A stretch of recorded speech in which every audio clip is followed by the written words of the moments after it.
Now, then the 12th question of this 4th again, आपको दिक्कत क्यों आई? देखो ये देखो, AP इज इक्वल टू √2, √8, √18 और √32, and it was also the infinite AP because the last term is not present. आपने घर जाकर के क्या करना है, जैसे मैंने इन क्वेश्चंस में आपके किए ना, आप एक्स्ट्रा करने की कोशिश करो, आपका एपी आपके बिल्कुल क्लियर हो जाएगी. पहले जो आंसर मांगता है वो आंसर आप इसको ले लो और उसके बाद आपका नाम आप, ठीक है. अब आपको दिक्कत क्यों है? क्योंकि आपने थोड़ा सा अपना ऊपर का माला जो खाली पड़ा है इसको आपने ढंग से, ये देखिए 2 2 4 2 8, ये देखिए 3 3 9 2 18, आपका देखो 2 2 4 2 8 2 16 2 32, ये माला आपका जो ऊपर का आपने इसको नहीं किया तो ना देखो दिस एपी इसी को देखिए √2, ये दोनों पेयर में से बाहर आ जाएंगे तो देखो 2 √2 हो जाएगा. ये 3 पेयर में से बाहर आ जाएगा, इट हैज नो पेयर, ऐसे रहेगा. ये 2 का एक पेयर और 2 का एक पेयर आपका ना, तो 4 √2 आपका नाम. नाउ आपकी जो AP it was given in question, now the new format is this one आपका नाम. अब आप क्या करेंगे? देखो AP is equal first term, second term, third term and fourth term. First term, second term, ये देखो आपका first term, this is second term, this is third term और दिस इज फोर्थ टर्म. आपका नीचे आपने वो लिख दिया तो पता लग जाता है आपको नाम. Therefore then you have to find out the common difference. Common difference d is equal to second term minus first term. तो सेकेंड टर्म का मतलब 2 √2 और माइनस √2, तो d इज इक्वल टू आपका जो दिस √2 फर्स्ट. देन अगेन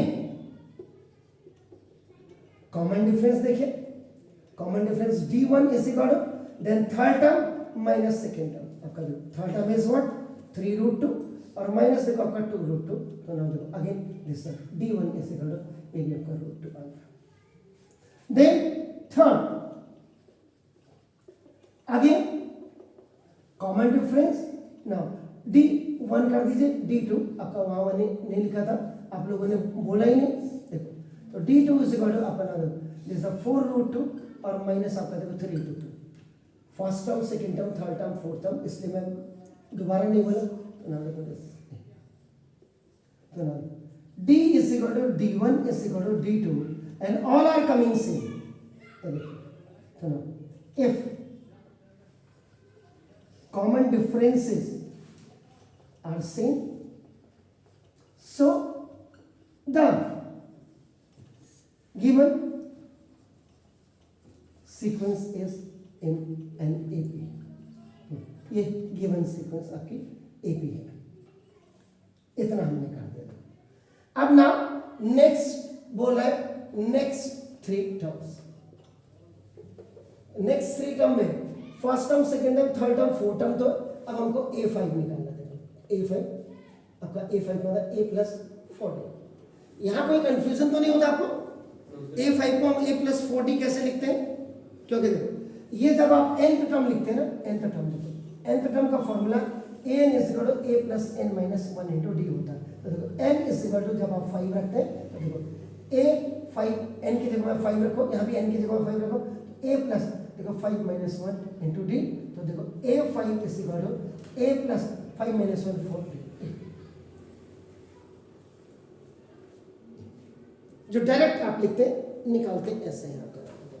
तो ना देखो a और प्लस 4 इंटू देखो दिस, तो a आपका क्या था, व्हाट वाज a √2. तो देखो आपका ना ये 5 √2 लाइक है. Then you will go for the a6. तो देखो a प्लस 5d हो गया. a is √2 plus 5 into common difference is √2 आपका ना देखो. तो 5 √2 एंड 1 √2 देखो 6 √2. तो देखो a6 ये आपका आ गया. नाउ देन आपका you have to go for a7. a7 is equal to a plus 6d. तो देखो a √2 और प्लस 6 इंटू नाउ √2 6 √2 एंड 1 √2 7 √2. मैंने कहा था बात को लास्ट में, तो therefore AP is equal to A, A1, A2, A3, ये तो आपको गिवन थे, और आपने जो A4 sorry A2, A3, A4, A, आपका जो A5, A6 और A7 थे, ये नेक्स्ट 3 टर्म आपने ये फाइंड आउट किया। देखो इनफाइनाइट AP है, बस उसके बाद इसको टाइप कर दीजिएगा ना, देखो रूट 2, देखो फिर 2 रूट 2, ना 3 रूट 2, 4 रूट 2, ना दिस इज द, अब आपका ना देखो दिस द, ये आपका 5 रूट 2, ये आपका 6 रूट 2, ये आपका 7 रूट 2। कई बार बच्चा कहता सर ये आंसर नहीं आ रहा है, क्योंकि बच्चे ने जो क्वेश्चन था उसमें क्या था, ये देखो ये रूट 2 था, वहाँ वो रूट 8 था, फिर वहाँ वो रूट 18 था, और वहाँ वो रूट 30 था,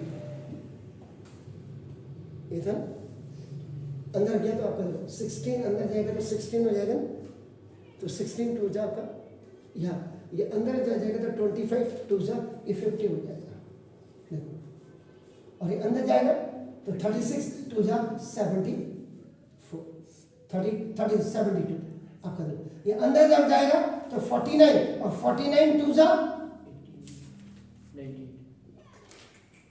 ये। अगर आप उसी के लैंग्वेज में जवाब देना चाहते हैं, रूट 2 रूट 18 रूट आपका रूट 8 रूट 18, तो ये है, तो देखो आपका एक्चुअल में हमने उसी के लैंग्वेज में हमने उसको आंसर लिखा। Please wait.